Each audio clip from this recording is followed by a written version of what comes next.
How to turn on or turn off sensitive content on X or Twitter account. Let's jump right into the steps. First, you want to go ahead and open Twitter app on your phone. There is no such settings on this app, but we have an alternative. For that, you want to go to any of the browser.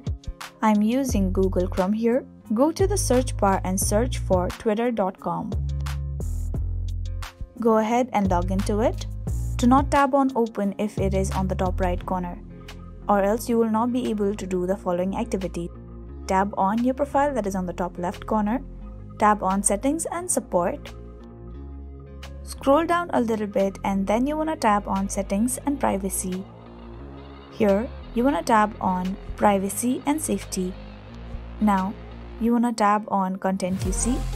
On the top you can see display media that may contain sensitive contents. You can turn it off or turn it on.